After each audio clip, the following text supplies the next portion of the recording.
বিসমিল্লাহির রহমানির রহিম। আসসালামু আলাইকুম ওয়া রাহমাতুল্লাহি ওয়া বারাকাতুহু। প্রিয় বন্ধুগণ, সবাইকে শুভেচ্ছা জানাই আমাদের চ্যানেলে। দয়া করে ভিডিওটি সবটুকু শুনে আপনার একটি মূল্যবান মতামত জানান। আজকের আয়োজনে জানিয়ে আসলাম বিএনপির 10টি ভালো দিক ও 10টি খারাপ দিক। পরিবেশনা করছি আমি মোহাম্মদ আসাদুল্লাহ ফকির। প্রিয় বন্ধুগণ, বাংলাদেশের জাতীয়বাদী দল বিএনপির 10টি ভালো দিক এবং 10টি খারাপ দিক নিয়ে আজকের এই প্রতিবেদনটি 10টি প্যারায় অন্তর্ভুক্ত করিয়াছি। প্রিয় বন্ধুগণ, প্রথমেই ভূমিকায় থাকছে দলের প্রতিষ্ঠা ও আত্মপ্রকাশের প্রেক্ষাপট। বিএনপি 1978 সালে শহীদ রাষ্ট্রপতি জিয়াউর রহমানের হাত ধরে আত্মপ্রকাশ করে দেশের রাজনৈতিক শূন্যতায় নতুন এক আশা নিয়ে গড়ে ওঠা এই দলটি অনেক সাধারণ মানুষের আকাঙ্ক্ষা ও জাতীয়বাদের প্রতিচ্ছবি হয়ে উঠেছিল। দেশের সার্বভৌমত্ব, স্বনির্ভরতা, বহুদলীয় গণতন্ত্র প্রতিষ্ঠার লক্ষ্যে বিএনপি গুরুত্বপূর্ণ ভূমিকা রেখেছিল, যা তাদের রাজনৈতিক পটভূমিকে শক্তিশালী করে তোলে।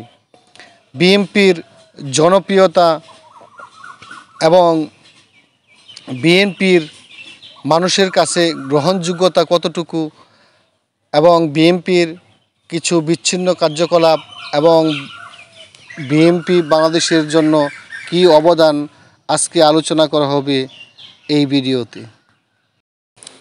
2. বহুদলীয় গণতন্ত্র পূর্ণ প্রতিষ্ঠা ও রাজনৈতিক ভারসাম্য।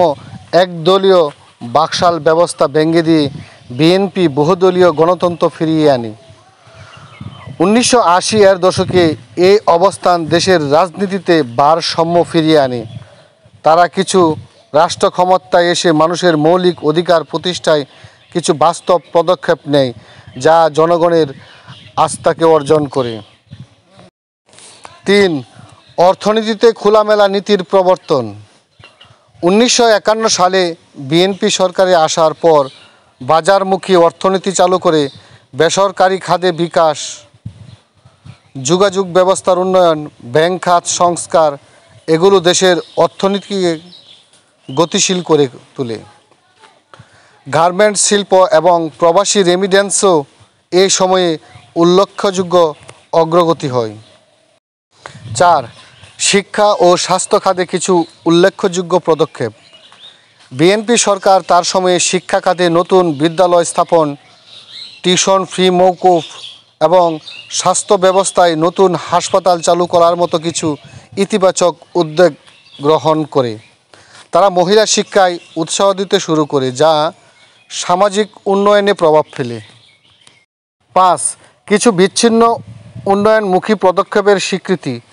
2001 থেকে 2006 মেয়াদে কিছু বড় বড় অবকাঠামো প্রকল্প হাতে নেওয়া, যেমন মহাসড়ক উন্নয়ন, বিদ্যুৎ কেন্দ্র নির্মাণ ইত্যাদি। যদিও অনেক প্রকল্প বিতর্কিত ছিল, তারপরও সব প্রকল্প পরবর্তীতে অন্য সরকারগুলোর সময়ও কাজে এসেছে। 6. দুর্নীতির অভিযোগ ও হাওয়া ভবন রাজনীতি। বিএনপির বিরুদ্ধে সবচেয়ে বড় কলঙ্ক ছিল 2001 থেকে 2006 মেয়াদে ব্যাপক দুর্নীতির অভিযোগ। হাওয়া ভবনের মাধ্যমে প্রশাসন চালানোর অভিযোগ। দলটির ভাবমূর্তি ও ভয়ানকভাবে ক্ষতিগ্রস্ত হয়। খালেদা জিয়ার 2 পুত্রের নাম উঠে আসে বিভিন্ন দুর্নীতির মামলায়, যা আন্তর্জাতিকভাবেও সমালোচিত হয়েছিল। 7. সন্ত্রাস ও উগ্রবাদের আশ্রয়দাতা হিসাবে বদনাম। 2004 সালে বঙ্গবন্ধু এভিনিউতে গ্রেনেড হামলা,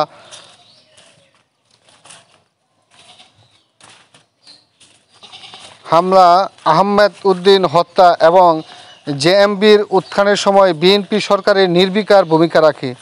অনেকে মনে করেন সেই সময় রাজনৈতিকভাবে উগ্রপন্থীদের প্রশ্রয় দেওয়া হয়েছিল। এটা দলের অন্যতম বড় ব্যর্থতা ও কলঙ্ক। 8. দলীয় কুন্দল ও নেতৃত্ব সংকট। দলটির অভ্যন্তরীণ কুন্দল দ্বৈত নেতৃত্ব এবং পরবর্তী সময়ে তারেক রহমানের বিদেশে অবস্থান করায় দলীয় নেতৃত্বে অস্থিরতা দেখা দেয়। বিএনপি কাঠামোগতভাবে দুর্বল হতে শুরু করে এবং মাঠের রাজনীতিতে থেকে ধীরে ধীরে বিচ্ছিন্ন হয়ে পড়ে। 9. নির্বাচন বর্জন ও রাজনৈতিক আত্মঘাতিতা। 2014 সালের নির্বাচনে অংশ না নেওয়ার সিদ্ধান্ত ছিল বিএনপির একটি ঐতিহাসিক ভুল।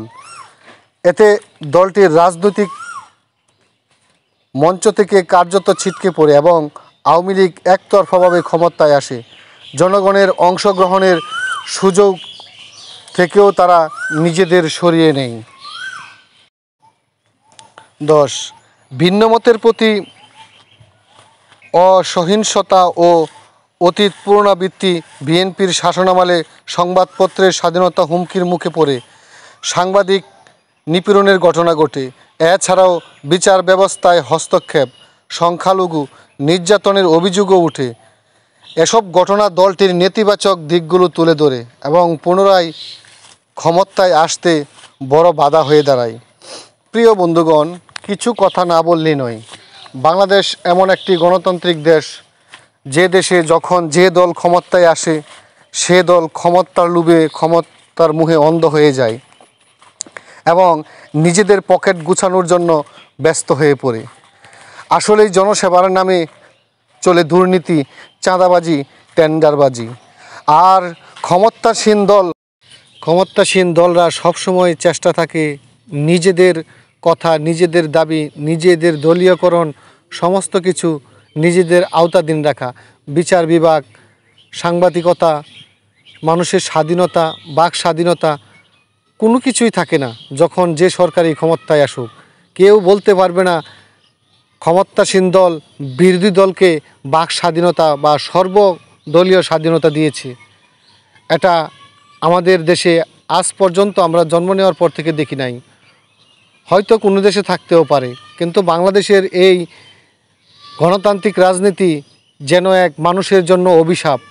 এটা গণতন্ত্র নয়। এটা যখন যে দল ক্ষমতায় আসে তখন তাদেরই তাবেদারি করতে হয় সারা বাংলাদেশের মানুষকে।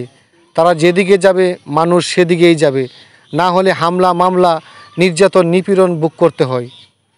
তাই প্রিয় বন্ধুগণ, রাজনীতি একটা ভালো জিনিস যদি আমরা জনগণের সেবায় নিজেকে নিয়োজিত করতে পারি, কিন্তু নিজের স্বার্থে যারা রাজনীতি করে সে রাজনীতি মানুষের জন্য অভিশাপ এবং নিজের জন্য একদিন অভিশাপ বয়ে আনে। সুপ্রিয় বন্ধুগণ, এরকম ভিডিও পেতে আপনাদের পাশে আমাকে রাখুন। দয়া করে আমার চ্যানেলের ভিডিওগুলো দেখে আসবেন। সকলে ভালো থাকুন, সুস্থ থাকুন। আসসালামু আলাইকুম ওয়া রাহমাতুল্লাহ।